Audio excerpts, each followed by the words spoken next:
Back to the Future wasn't just a movie. It was a moment in pop culture history. The time-traveling DeLorean, the wild-haired Doc, and Marty McFly's skateboard skills? Iconic. It became a massive hit, won hearts across the world, and still plays on TV decades later. But even a classic like this had its slip-ups, and there's one scene people still talk about, not because of the story, but because of a blooper you were never supposed to see. Surprisingly, there's more than one. Join us as we take a closer look at the bloopers and the secrets that almost slipped past everyone's eyes. A movie that traveled through time and straight into history. Back to the Future came out in 1985. It was a science fiction movie, but not the usual kind. It had time travel, yes, but it also had humor, drama, and heart. Directed by Robert Zemeckis and written by Zemeckis and Bob Gale, the film quickly became one of the biggest hits of the decade. Michael J. Fox played the main role, Marty McFly, a teenage boy who ends up in the past by mistake. He rides in a time-traveling DeLorean car made by his odd but lovable friend Doc Brown, played by Christopher Lloyd. The trouble starts when Marty meets his young parents and accidentally stops them from falling in love. If he can't fix it, he might disappear forever. The idea for Back to the Future was first created in 1980. Zemeckis and Gale had already worked together before, but they hadn't made a big hit. They needed something big, and this was it. But at first, nobody wanted it. Over 40 studios turned it down. Why? It wasn't raunchy enough. At the time, comedies were full of adult jokes. This one was cleaner, more fun for everyone. Things changed after Zemeckis directed Romancing the Stone. Suddenly, Universal Pictures was interested. Casting wasn't easy either. The team wanted Michael J. Fox to play Marty, but he wasn't available. So they hired Eric Stoltz. But just a few weeks into filming, Zemeckis realized Stoltz wasn't right for the part. He made the bold move to recast Fox. It cost them more money, about $4 million extra, and they had to reshoot scenes, but it was the right call. With Fox in the lead, everything clicked. The movie was filmed in California and wrapped up in April 1985. Then came some exciting test screenings. Audiences loved it so much that the release date was pushed forward to July 3rd, just in time for summer. This created a tight editing schedule, and some special effects weren't fully finished. But that didn't matter. The movie became a huge success. It earned $381.1 million and became the biggest film of 1985. Critics praised it, fans adored it, and even the theme song, The Power of Love by Huey Lewis and the News, became a hit. Years later, Back to the Future is still loved. In fact, in 2007, the U.S. Library of Congress selected it for preservation. It wasn't just a movie. It became a cultural moment. And like many great films, the magic didn't just happen in front of the camera. Behind the scenes, things were just as interesting.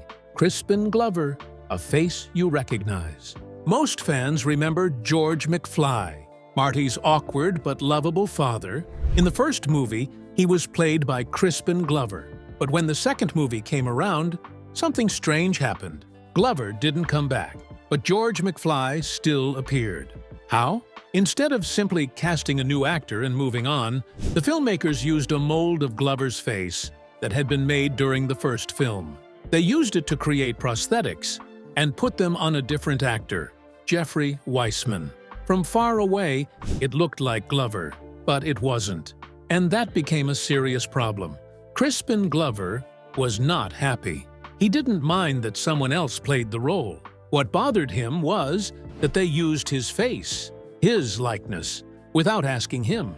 He later explained, had they only hired another actor, which is kind of what I thought had happened, that would have been totally legal, and I would have been completely fine with that. Because they used the mold of his face without permission, Glover took legal action. He sued. The case was eventually settled, but it raised important questions about how an actor's image can be used. Something that's even more important now with the rise of AI and deepfakes. It wasn't just a behind-the-scenes disagreement. It was a major Hollywood moment that changed the way contracts were written and how faces could be used. Michael J. Fox was always learning and forgetting. Playing Marty McFly wasn't easy. The character wasn't just funny and cool, he was also super talented. In 3 films, Marty learned to ride a skateboard like a pro, play guitar on stage, shoot a gun, and even ride a horse in the Old West. But here's something many people don't know. Michael J. Fox actually learned all those things for real. Fox took his role seriously. He didn't want to fake it. He wanted to look like someone who really knew what he was doing. That meant learning one new skill after another. As he put it, "It seems like I was always in school. Someone was teaching me something. I'd accomplish one thing. I'd figure out the guitar part, or I figured out how to skateboard, or I'd figure out how to ride a horse, or I'd figure out how to shoot a gun. There's always something." He laughed and added, "I learned about 1,000,000 different skills, and I've forgotten them all." That quote says a lot.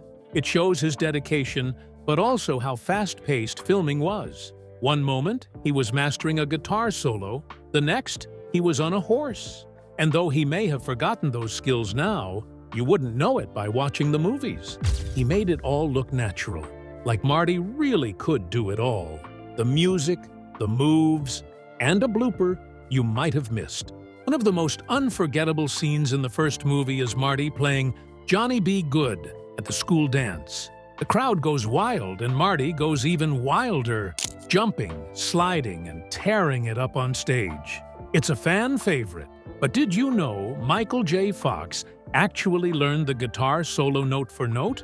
He already knew how to play guitar from his teenage years, but this was different. He wanted it to look perfect. The music had already been recorded, but Fox worked with a teacher named Paul Hansen. They broke down the song piece by piece. That way, when Fox played it on screen, every finger movement matched the sound. He even worked with a choreographer to plan the dance moves. He wanted to copy the style of famous rock stars from the past. And it worked. You can feel the energy in every second of that scene. Now, here's where it gets even more technical. Later in the series, Marty interacts with himself as different versions in different times. That meant the camera had to capture 2 versions of Fox in the same frame, often talking to each other. But regular cameras couldn't do that without looking fake. So director Robert Zemeckis came up with a solution. He asked ILM to build a special camera called the VistaGlide. It was a robotic, motion-controlled camera that allowed for perfect shots. As Zemeckis explained, we needed to come up with a system where I can do these splits, where I can put 2 actors in the same frame and be able to move the camera. It worked so well that those scenes still hold up today. But even with all that high-level planning, not every scene was perfect. One moment in particular made it into the final cut, and it wasn't edited. It was a blooper, a small mistake, but once you spot it, you won't unsee it. And the fact that it slipped through editing makes it even more fun to discover. Because no matter how big the budget or how talented the team, sometimes little things sneak past everyone's eyes. And those little things, they often become fan favorites. Speaking of which, Back to the Future is filled with great lines. But one joke stands out for how it connects the past with the present. When the president became the punchline. When Marty McFly tells Doc Brown that Ronald Reagan is president in 1985, Doc reacts with shock and disbelief. He shouts, "The actor?" For viewers today, this might seem like just a funny line, but back then, it was also a clever nod to Reagan's real-life past as a movie star. He had acted in many films from the late 1930s to the early 1960s before entering politics. You'd think a politician might be upset about being laughed at in a movie, but Reagan actually loved the joke. He liked it so much that he asked his projectionist to rewind and play it again. That's how much it entertained him. Reagan was also a fan of the entire movie. In fact, he quoted it during his 1986 State of the Union address, saying, "Where we're going, we don't need roads." That line was from Doc Brown in the film. It's rare for a president to joke about himself like that. It showed how powerful and fun the movie had become. Even presidents were quoting it. But while Reagan enjoyed the humor, some moments in the film were a little more serious for the actors involved behind the scenes when Marty was someone else. We all know Michael J. Fox as Marty McFly, but what many people don't know is that he wasn't the first actor to play the part. Even though Fox was the original choice for the role, the people in charge of his TV show, Family Ties, said he couldn't work on both projects, so Eric Stoltz was hired instead. The film crew even started filming with Stoltz, but something didn't feel right. Director Robert Zemeckis didn't think he fit the role the way they imagined. While they worked to get Fox back, they continued shooting with Stoltz. When Fox was finally given the chance to read the script, he was thrilled. He said, "This is the best script I've ever read in my life." He loved the story and agreed to do the movie, even if it meant working long hours on both the film and his sitcom. But what's surprising is that not all of Stoltz's work was erased. There's still a part of him left in the movie. In the diner scene where Marty punches Biff, something seems different. The lighting is off, and Biff looks a little more fresh-faced. Actor Thomas F. Wilson, who played Biff, even admitted, "It's my belief that Eric Stoltz's fist punches me in the 50s cafe." It's a small detail, but for fans who look closely, it's a cool reminder of the version of the movie that almost was. And Eric Stoltz wasn't the only one showing off new skills. Some of the cast did their own stunts, and did them well, learning ropes, riding horses, and getting the kiss. In Back to the Future, Part 3, we see the characters travel to the Wild West. The movie added a new feel to the story, with horses, old towns, and Western fights. In this part of the trilogy, Thomas F. Wilson played Buford Mad Dog Tannen, a rough cowboy, and the ancestor of Biff. He didn't just play the part, he lived it. Wilson actually learned how to ride a horse and throw a lasso himself. According to writer Bob Gale, Tom Wilson spent hours and hours learning how to ride and throw that lariat. It's him doing it. That makes the action scenes even more fun to watch because, you know, it's really him doing it all. But the surprises don't stop there. Christopher Lloyd, who played Von Doc Brown, had his own big moment in Part 3. This time, the focus was more on him than on Marty. In the past, we had seen Doc as a wild genius, but in this movie, we saw a softer side. He falls in love with Clara, a kind school teacher, and when they kiss, it's not just a sweet moment in the story, it's also Christopher Lloyd's first kiss ever on screen. That's right, as Bob Gale said, never been kissed on screen in a movie before. It added something new to Doc Brown's character. The creators wanted to explore his world this time, not just Marty's. They gave us something unexpected, a love story, and it worked. But not every scene was romantic or smooth. Some brought tension behind the scenes. When the dog disappeared and tensions exploded, Doc Brown's dog Einstein played a big role in the time travel test. But what viewers saw as a cool experiment, test audiences took very differently. When Einstein was put inside the DeLorean and disappeared, many people watching thought the dog had been killed. They didn't know it was a time machine yet, and they hadn't seen any trailers or posters. According to Bob Gale, there was a nervous hush came across the audience because they thought we killed that dog. It shows how powerful the film's opening scenes were, and how little information people had going in. Luckily, viewers soon realized that Einstein was just fine and had simply traveled through time. Still, it's a reminder of how stories can surprise people when they're fresh. But not all surprises were written in the script. Some came from arguments during filming. Crispin Glover, who played George McFly, was known for his strong ideas about how his character should behave. During one scene, he wanted to use a broomstick, but director Robert Zemeckis didn't agree. The argument got so loud that other actors hid in their dressing rooms. Michael J. Fox said, "I poked my head out of the dressing room, and Chris Lloyd poked his head out, and we looked at one another and were like, thank God that was nothing to do with us." Glover's passion for the role was clear, even if it led to clashes. These moments show how much energy, debate, and emotion went into making the film, and it's part of why Back to the Future still feels alive today, because every scene, every detail, and every behind-the-scenes moment added something real. Strange choices, missed moments, and a close call. Back to the Future. Part 2 picks up exactly where the first film ended. Doc shows up and tells Marty and his girlfriend they need to head to the future to help their kids. But the time travel doesn't stop there. Marty ends up going back to the 1950s again to stop the older version of Biff from giving his younger self a sports almanac. That book would let him win bets and change the timeline completely. But this wasn't the original plan for the sequel. Writer Bob Gale explained that in the early version of the script, they had planned to visit the 1960s instead. He said, "We had them going to 1967 or 68. Lorraine is a flower child and ends up going to jail. We thought it would be fun seeing Doc Brown smoking dope." But director Robert Zemeckis had a different idea. Instead of going somewhere new, why not go back to the first movie? This way, the audience could see the events from a new point of view.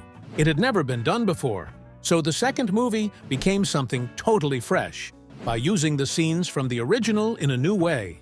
But not everyone was happy with how the first movie ended.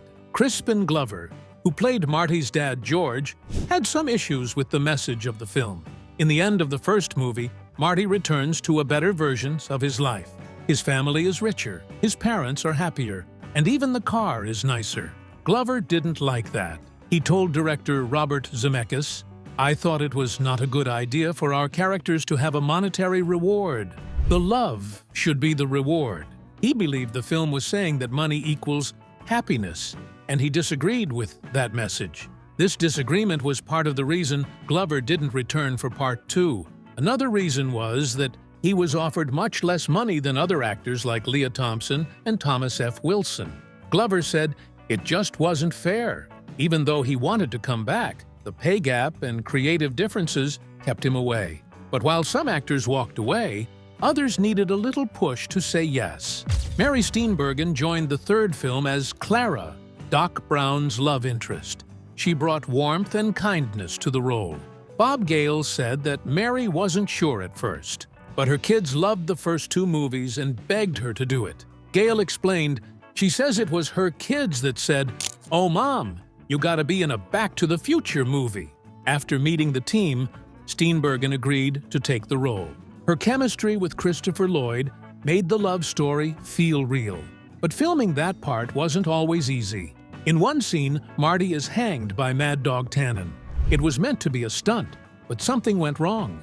Michael J. Fox later wrote in his book, Lucky Man, that the rope started cutting off his air.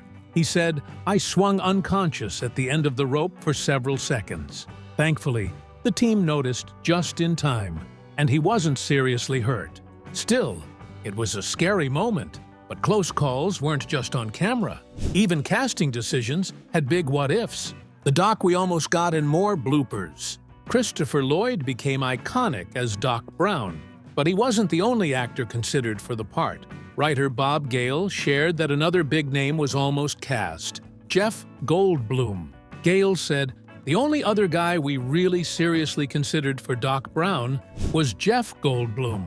While they also talked about John Lithgow, Gale clearly remembered meeting Goldblum. In the end, they picked Lloyd, and he became unforgettable in the role. But even with the perfect casting, not every moment in the film was perfect. Some bloopers still made it into the final cut.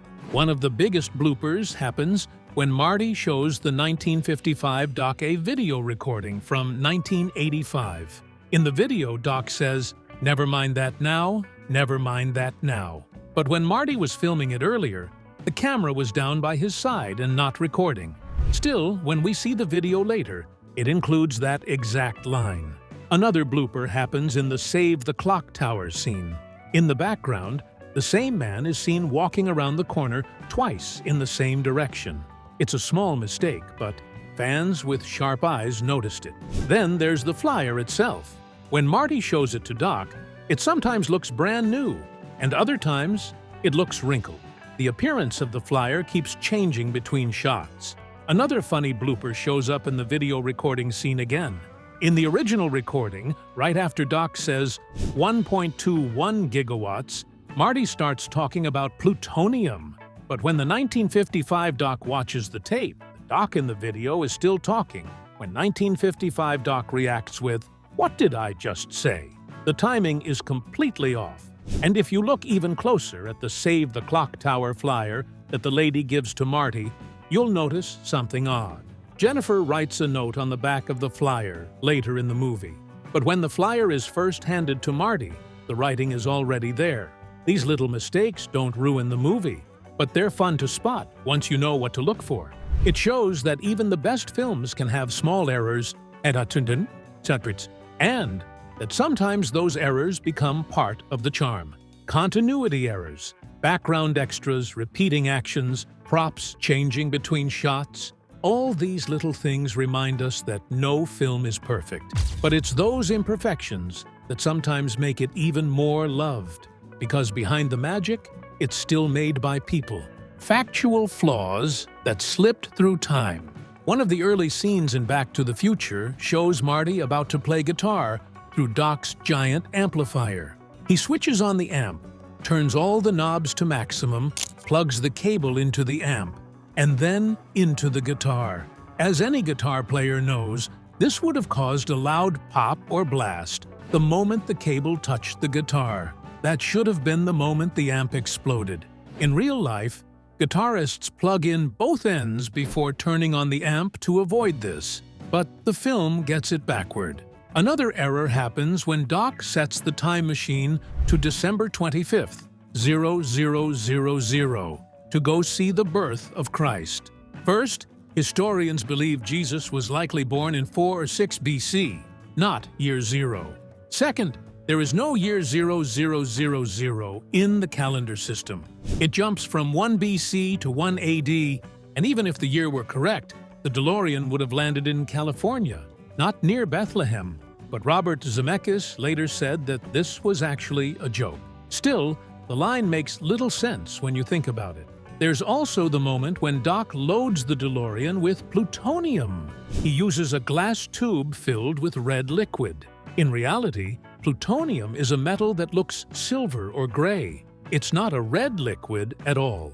Real plutonium turns brown or black when it touches air and flakes apart. Another factual issue happens during a simple TV reference. Marty tells someone in 1955 that he saw an episode of The Honeymooners called The Man from Space on November 5th. But that episode didn't air on that date. It actually aired in December. The episode that aired on November 5th was The Sleepwalker. One more odd moment is when Doc talks about traveling to the birth of Christ using the time circuits. Besides the year mistake, there's no way the DeLorean could get from California to the Middle East, no matter how fast it goes. But it's not just the writing that had issues. Some of the visual effects and props also gave away more than the filmmakers intended, revealing mistakes you can actually catch. In the mall parking lot scene, when Marty is being chased by the terrorists, the camera shows the DeLorean from a distance. What fans may not realize is that it's Eric Stoltz driving the car in that moment. These were filmed before Michael J. Fox was cast. Since the shots were wide and you couldn't see the driver's face clearly, they kept the original scenes in the final cut. In another scene, Marty looks up Doc's address in a 1955 phone book, but the close-up of the hand flipping the page doesn't match. It's the hand of an older man with visible age spots, not a teenager's hand like Marty's. At the start of the movie, Doc uses a remote control to drive the DeLorean, but if you look closely, the battery meter shows 0 volts. That means the device is actually off. Still, Doc seems to be using it to control the car. Another mistake comes when Marty and Jennifer are rushing into school. Through the windows at the end of the hallway, you can clearly see that it's dark outside, but it's supposed to be early morning. In the third film, there's a moment when the DeLorean is about to catch the lightning bolt. The flux capacitor lights up before the car receives any electricity from the bolt.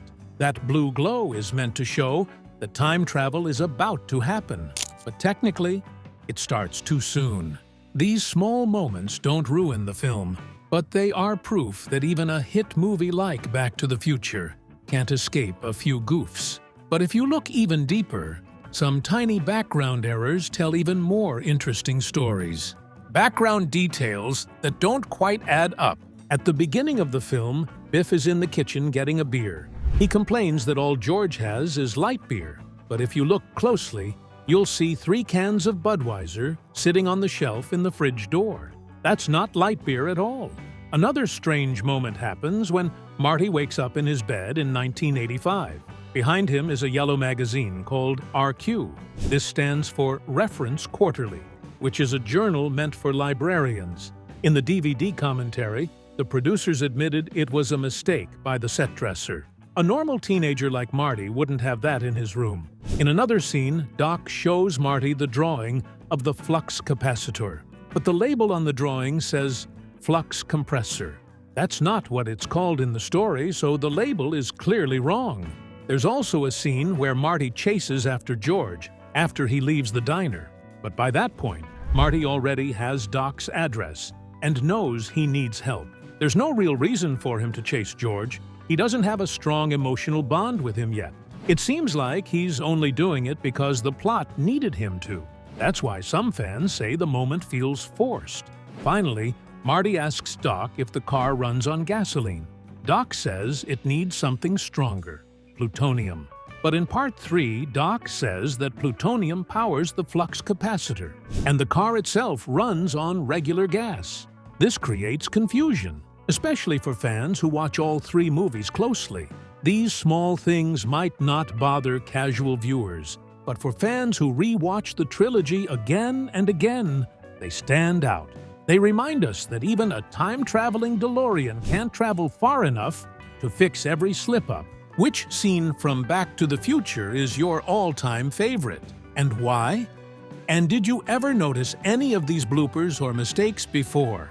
Share your thoughts in the comments below, and don't forget to hit like, subscribe, and stay tuned for more incredible stories from Hollywood's fascinating history. Next time.